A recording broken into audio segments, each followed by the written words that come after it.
We are talking about campaign ideas for Dungeons and Dragons. Today on the agenda is the Eternal Winter. So there are some pitfalls that you absolutely want to avoid doing in this campaign, but there's also some really cool takes on it as well. The Eternal Winter is where winter has taken over the world, taken over everything, or you're just in the far north when the campaign is set in the Eternal Winter. It can either be the focus or it can be just part of it.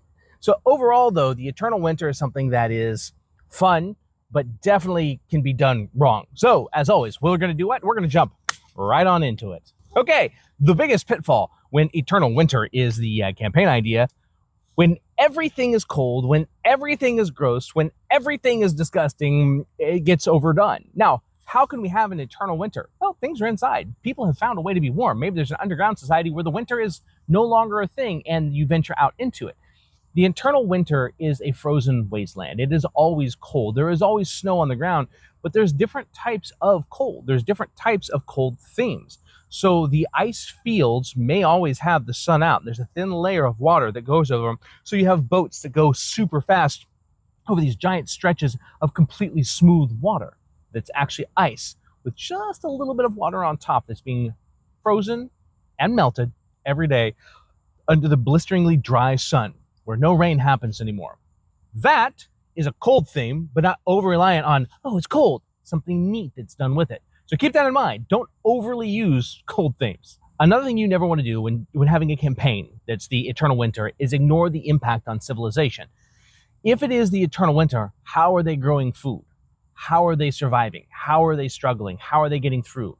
Are they doing raids into an old abandoned city where there was magic that kept food good? Is the food staying good because it's frozen? Is it easy to keep food longer because they're using ice chests because it's always cold outside? But how are they growing it to begin with? Are there animals that exist within this snow that are magical? What is the impact on the society? We forget to have that. It just is cold. It's just gross. There's no food. Well, if there's not, how did society change? Remember, we live in a magical society. Keep it in mind. Another pitfall you want to watch for when doing the Eternal Winter is making it overly hostile. When everything is nasty and everything is negative and everything's out to kill you, that takes away some of the beauty that you could actually have when it comes to dealing with the Eternal Winter. Yes, it's cold. Yes, it's windy. Yes, it may be snowy all the time, but don't make it overly hostile. Still make it hostile. Still definitely give it challenging if you want to have that. But remember, you can make it so there's ways to get around. Make it so the players have a way, or they're striving for a way to avert that hostility. Definitely some food for thought. Another pitfall when coming up with the Eternal Winter as a campaign is ignoring the psychological effects. If it's always gloomy and it's always cold, how does that affect the people? How does that affect the civilization, the society? How does that affect the thieves guild, the merchants, the traders, the snow removal people, the ice block makers? There's 1,000 different things. If it was always snowing, that snow would be collected. Maybe it is always snowing and there's ice blocks, there's ice walls. There's an entire industry of collecting that snow to further give us fresh water that then's put into boilers that are underground. The society could be impacted so much, especially when magic is involved. We could still have warm patches. Entire sections of farmland could be underground, but where does that water come from? The harvesting of the snow. There's so many cool things that you can do with the Eternal Winter if you don't forget the psychological effect. How about those people that spend their nights in the woods? How about the people that are farmers that never see the light of true day and always have this nasty, magical illumination inside that doesn't look like the sun but acts like the sun? What about those that are trapped in a blowing winter desert that are low on food and can only get food via trading? Your understanding of psychology is different than mine, and what you think those people are going to do is valid and right. That's the best part about Dungeons and Dragons. You get to decide how it affects people psychologically. We can argue about it all day long of what it would actually do, but when magic's involved, a little bit more to it than that. So how would you do that? How would you make it psychologically affect people? The other thing with the winter campaign idea, the Everwinter, Neverwinter, is making it incredibly linear. If it's just from point A to point C and there's only one way to get there, one way to do things, and that's all, that gets pretty boring. It's just about as straightforward as railroading. So make sure that you're avoiding that. Make sure you're giving some form of open world feel to it, where the world is continuing to move on and it's not just all around what the party is doing. Unless that's the game you're looking for, then you can. But as far as campaign ideas, oh man, when everything's cold and everyone's inside and everyone's being pushed to the same thing, it's kind of like the Snowpiercer, the snow train. There's only one way to go and one thing to do, and that's all there is. So food for thought on the pitfalls of using the Everwinter campaign. Now, there's some musts when it comes to running a Everwinter campaign where the winter has taken over. That's a varying degree of challenges. And I don't mean that in the terms of encounters, because obviously, but what about environmental challenges? What about sociological challenges? It's not just black and white. The winter isn't the only thing there, so vary those challenges. Sometimes the snow can be light, sometimes the snow can be a blizzard. When those things have different impacts, maybe it is a random thing on your chart, and what your players do depends on how they're going to survive. If it's always turned up to 10, it's hard to breathe. But if it's always turned down to 1, it gets real boring real quick. So vary that challenge level in both the environmental side of things and the sociological and encounter side of things. Do that. That's good advice all the way around, but when it comes to winter, a lot of times the varying degree of difficulty is turned to 11 whenever it has to do with going outside. Vary that channel, vary that degree. It will make the Everwinters feel more real. Another must when you are doing the Everwinter Society, the winter has taken over, it is a winter, the winter apocalypse, is show its impact on society. And I gave this in kind of the must-nots or the pitfalls is maybe there's an entire underground farming facility, but the only way they get their water is by harvesting the snow. There is no fresh water that is not snow. Everything is frozen outside, under the ground, but the further you go under, the closer you become to the Underdark.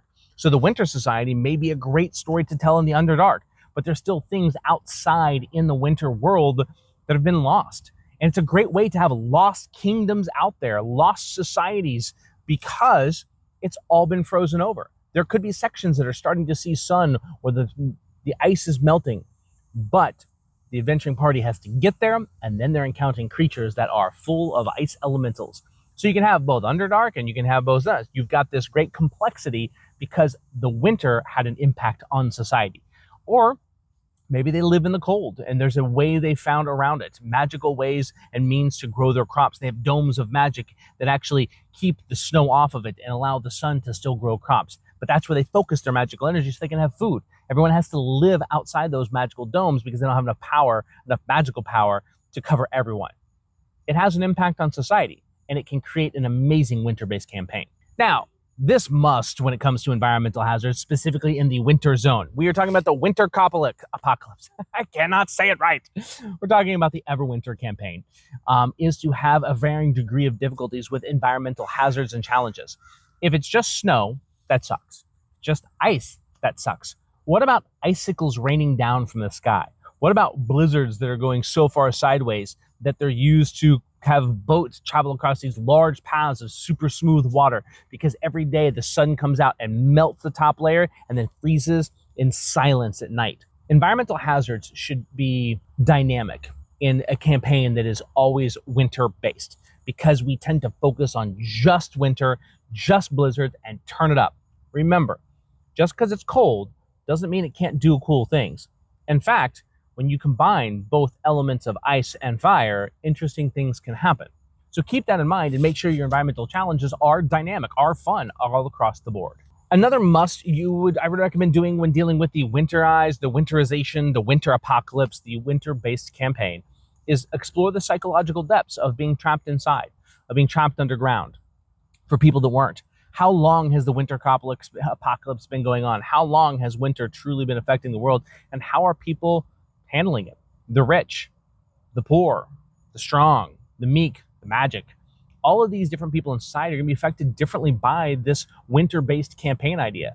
So how are your people handling it psychologically? And develop it. And then you as the Dungeon Master get to be right 100% of the time because it's your campaign.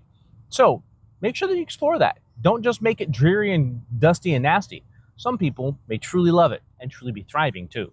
And then, of course, the absolute must when it comes to a winter-based campaign goes against the last pitfall. Make it non-linear, meaning there are multiple things going on. Now, your characters may be going down. Your players may be going a linear line of a story that's being told going after a certain thing. But the world, make sure the world isn't linear. make sure that there's growth and development in this winter-based campaign so it feels real. Now, while that works in so many campaign ideas, and it's good general advice to make sure that the storytelling of your world is not linear, in this case, we want to tend to push that winter dynamic, that frozen dynamic. And here, we need to make it so it's not linear. So that way it doesn't just feel like, woe is me, the world is coming to an end. Yes, it can all be about survival, but there are different factions. There are people that have different motivations. There are gods. There are devils, demons, all trying to vie for power over the last bastion of civilization that thrives when it comes to life. So make it nonlinear. Give the players options and things to see.